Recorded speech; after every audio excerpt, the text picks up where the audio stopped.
Hello at magandang buhay sa inyong lahat.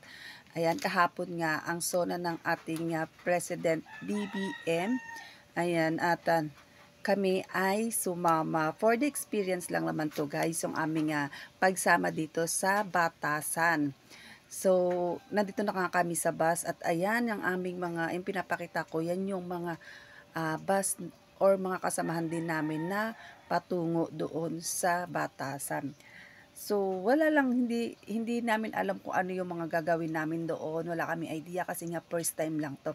Ayan ang aking mga kasama, yung aking dalawang pamangkin, yung aking kapatid, at yung aking hipag na nagyaya sa amin. At yung isa pa naming kasama. Ayan, so nasa bus na kami, paalis na at pabiyahe na kami niyan. So, ito na yung pinamimigay na pang-lunch namin. So, ano na to, mag-11 AM na siya. So, binigyan kami ng dalawang bottle ng tubig at dalawang Pajivar at meron pang soft drinks, and ito ngayon aming lunch na burger stick from Jollibee. At hindi naman siya sponsor, pero dun siya binili. Ayan, so ang dami na. Hindi, wala kami idea guys na ganito, no, yung kasi hindi kami nakapagdala ng bag. Ang bag na dala lang namin is lagayan lang ng cellphone, ng payong, and ng bimpo, ganon. At yung, syempre, yung mga personal na, ano namin, daladalahin. Yun lang, hindi naman kami na-inform na kailangan namin magdala ng malaking bag para sa mga lagay ng tubig namin. Kasi may tumbler naman kaming mga dala. So, yun na nga, dahil may mga tatlo yung tumbler na dala namin. Tapos, ay hindi naman namin alam. Alam namin magbibigay ng ano, pero hindi namin alam na talaga namang sagana sa tubig, soft drinks, gano'n. At yun nga, hindi rin naman kami diyan nagutom dahil may bukod sa mga lunch namin and snack, may mga tinapay. Pagdating doon din, ayan na nga. So ito na nga muna, balik muna tayo dito sa aming kaganapan bago doon sa lugar na yun. Ayan, kumain na kami. Mga 11 na rin naman yan nang bumibiyahe kami. So, ayan. Yang pinapakita ko, yan nga yung pagkain namin. At nagtuturo yung aking pamangkin ng life hacks na kapag nasa may bus kayo, ayan, or nasa may sasakyan kung ano, at ganito yung pinili yung pagkain. Yung burger stick, ayan lang. Hatiin nyo lang yung rice sa gitna at ipalaman nyo lang yung burger steak, ayan. Tapos nga, ketchup nga yung binigay sa amin kasi hindi naman pwede na may sauce. Para nga naman, ano. Pero guys, alam nyo ba, yung damit ko dyan is natalsikan ng ketchup. Kaya, pero, ano siya guys, okay naman siya, no? Parang napabuti pa yung natalsikan ng ano kasi may t-shirt na pinamigay sa amin dyan. Ang ginawa, di sana dapat idodoble ko lang yung t-shirt na binigay. Pero, ang nangyari is hinubad ko yung t-shirt ko dahil natalsikan. Ayun, at sinuot ko yung t-shirt na pinamigay sa amin. Yun, pero yun nga, balik muna tayo dito sa aming lunch. Pagtapos niyan, ayan, so biyahe-biyahe lang kami. And andun na nga kami nakarating. Ito nga, yung unang paglalakad namin, papunta doon sa pinaka-stage, ay, yung aming mga kasamahan naman dyan ay, yung aking kasamahan ay nagkahiwa-walay kami. Siyempre dahil madaming tao na rin, ayan. Pero ang maganda niya, sinusundan naman namin yung mga may mga pareho naming t-shirt. At ang maganda nga niyan pala talaga, no, yung may mga uniform kayo is malalaman nyo kung sino-sino rin yung mga kalugar nyo, 'di ba? Ayan. So, ayan. Hindi namin namalayan, nakakalakad namin. Ibang lugar na pala, barangay yung nasamahan namin. Yan. Ang nasamahan namin noong una ay mga taga-Batasan, barangay Batasan. So, ito nakita na namin aming makasamaan. Ayan, sigaw sila ng sigaw dyan. Tapos nakita ko yung hipag ko kumakaway-kaway sa amin. Pero yun talaga yung mga kasamahan namin sa bus. Ayan. Tapos yung hipag ko nga, nung nakita ko, ayan, kumakaway-kaway na siya sa amin, tinatawag niya, hinahanap niya rin pala kami. Kami naman chill-chill lang kami. Pero alam ko naman kasi na magkikita-kita rin kami. At isa pa doon, ay alam naman namin kung saan din yung bus na sasakyan namin. So magkikita-kita pa rin kami sa huli. So, hindi ako na ano, kasi tsaka batasan lang naman 'to, hindi kami mawawala kahit gaano kadami ang tao diyan. Ang importante meron kang pamasahe pauwi, kung maiwan ka naman bus. Pero hindi naman sila aalis diyan ng hindi rin kayo kumpleto sa bus. Gano'n din naman ang ano diyan, 'yun ang maganda kasi 'di ba, pagka ganitong sama-sama kayo at saka isang bus lang kami. Hindi kami puwedeng sumakay sa kahit saang bus dahil siyempre bilang din 'yan at okupado talaga yung bawat bus. So, ayan na yung hipag ko.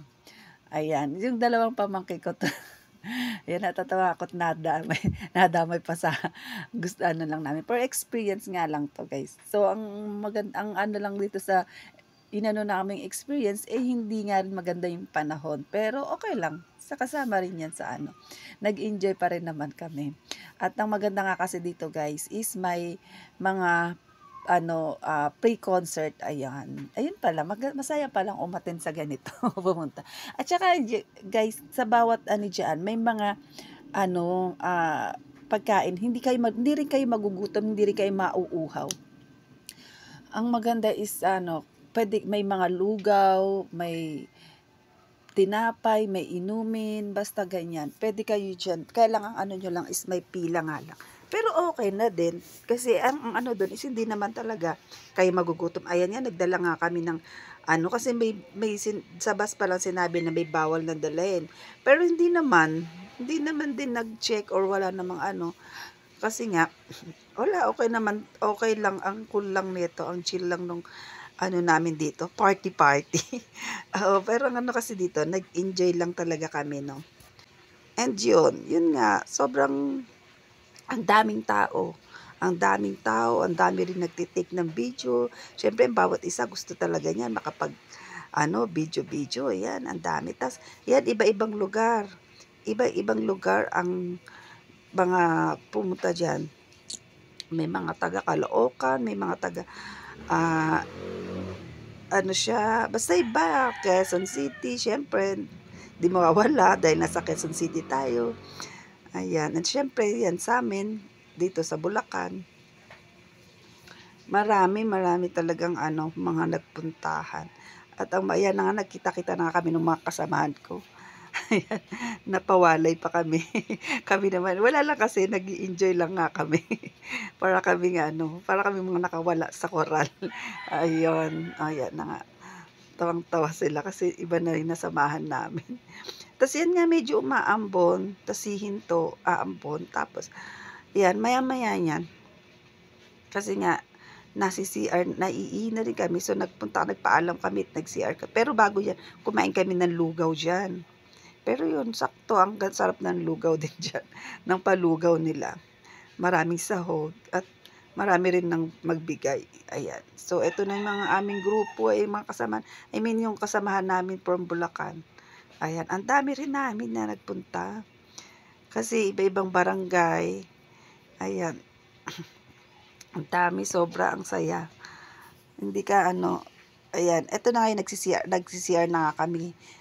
Kasi doon sa may malapit sa pinag-CRan namin or ihian, meron siyang screen, big ano din. Ayan, nakikita mo yung nanggaganap sa stage.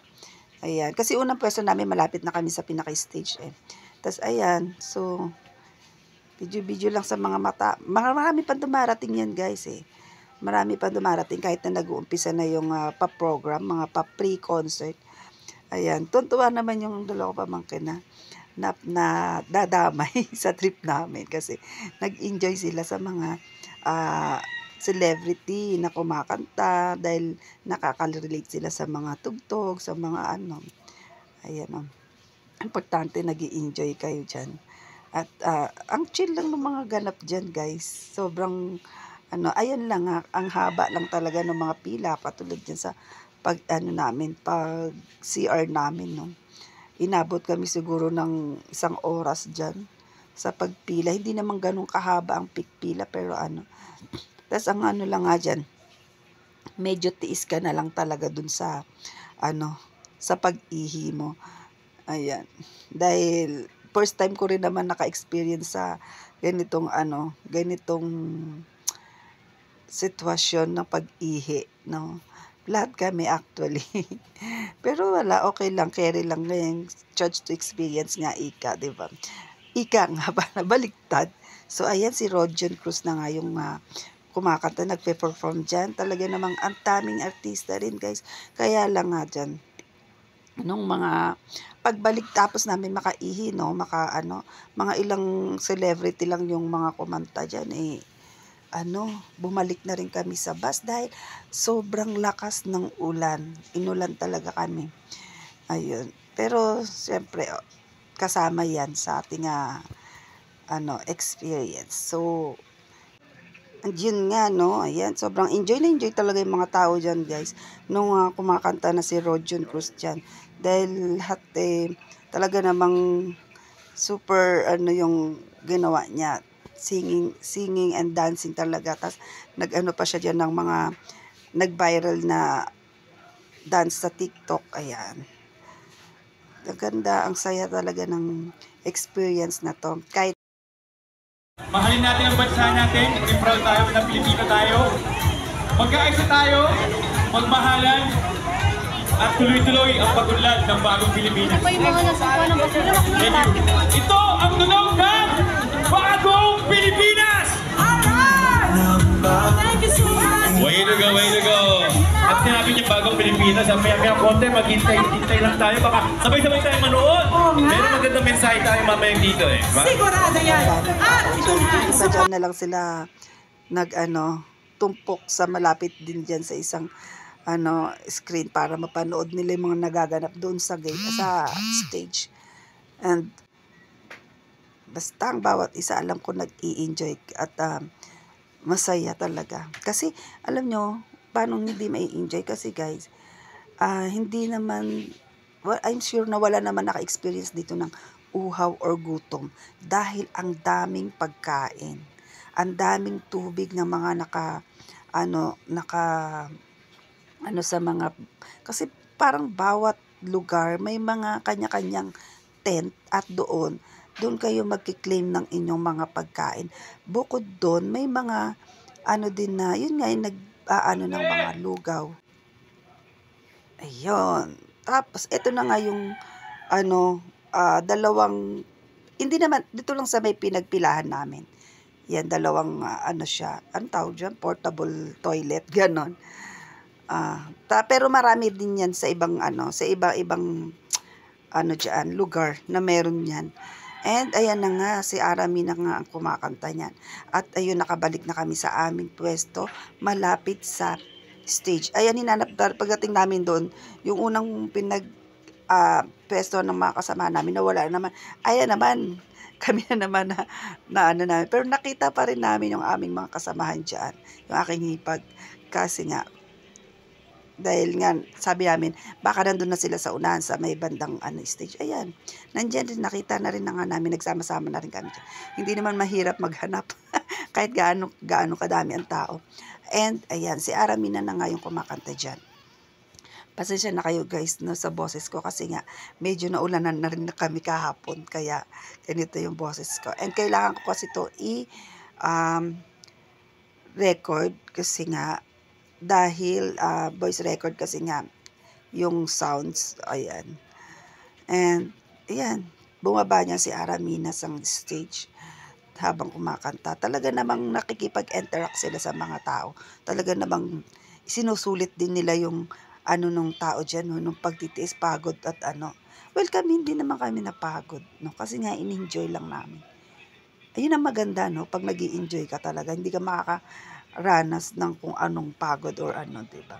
Hindi rin kami gutom kasi yun nga, tulad ng paulit-ulit kong sinabi is maraming pagkain, hindi ka maggutom. Ayan, so mga ilang celebrity lang yung kumanta dyan. Ayan, yan na si Aramina na yung pagpunta namin sa stage. Tapos may yung kumanta ng buko yung si Jerry Lim. Tapos meron pa magaganda yung mga sa Pilipinas Got Talent na sumali. Ang gaganda rin ng mga boss. Ang ganda talaga ng may pa-pre concert talaga yung naganap dito, guys. Ang saya. Yung alam nyo ba yung hindi namin na-expect na ganito, yung may ganito nakaganapan, na makakanood kami ng concert. Ang saya lang. So, tuloy-tuloy tayo dito, no? So, yan. Ganyan lang gawa namin dyan. Record, yan. Pakinig. Tapos, ang saya. Nag-enjoy lang. First time kasi namin. Kasi, guys, alam nyo ba, last month, may pa-concert din dito sa lugar namin dahil nag-birthday yung aming congresswoman. So, every time na nag-aano yun, talaga nag-i-invite ng mga celebrity yun. Hindi kami pumupunta. Libre lang din yun, na. Pero, eto, hanggang namang kaya lang, ito talagang katulad niya, may mga bigati nga celebrity rin talaga dito. Tulad niya, si Roger Cruz, si Aramina, may mga sumunod pa niyan, kaya lang nga, yan nga si Jerry Lee, mga talagang sikat talaga. Hindi ko na sinabi na hindi sikat yung, yung mga pupunta rito. Talagang banda, sikat din, mga, so hindi na pero talagang meron. Kaya lang hindi nga din kami pupunta, pero ito talaga, na-enjoy namin. Sila yung host ni si John Knight at John Marini. Ayan, eto na nga si Jerry Lim, ang kumanta ng Buko. Ayan. So, yung nag-i-enjoy yung mga tao talaga. Makikita mo naman na parang walang, kahit nga nung umuulan-ulan na dyan na medyo malakas na, nako, talagang yung payong namin, cover kami bawat isa. I mean, talagang share na yung parang, kaya lang, nung medyo lumakas-lakas na talaga na as in, yun, hindi na kami talaga nakaanot. Pumunta na kami sa bus.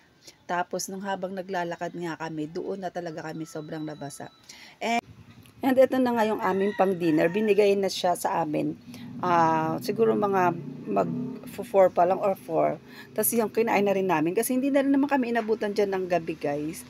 Dahil pagkatapos yan ay, nung bumalik na yung aming mga kasamahan, umalis na rin. Kasi isa-isa na rin palang umalis yung mga bus na mga kasamahan namin. Dahil nga, hindi na rin kami pwedeng makabalik doon. Bukod sa tapos na rin siguro yung doon, yung ulan nga ay patuloy pa rin na umabaksak. So, ayan. So, ayan lang guys ang kaganapan ng SONA ng ating Pangulong BBM. So, ito yung aming unang experience sa taong 2024 na sa mga nagdaang Pangulo, no, ito yung aming kauna-unang pag-attend sa mga ganitong kaganapan sa mga SONA. No. Yun lang, shinare ko lang to guys sa inyo and I hope nag-enjoy kayo. Thank you guys for watching. Sorry, no, binoise record ko lang kasi nga medyo sobrang yung ingay, yung paligid natin. Ayan. Ayun lang yan. Pauwi na kami niyan guys. And ang aga rin namin nakauwi. Thank you guys for watching.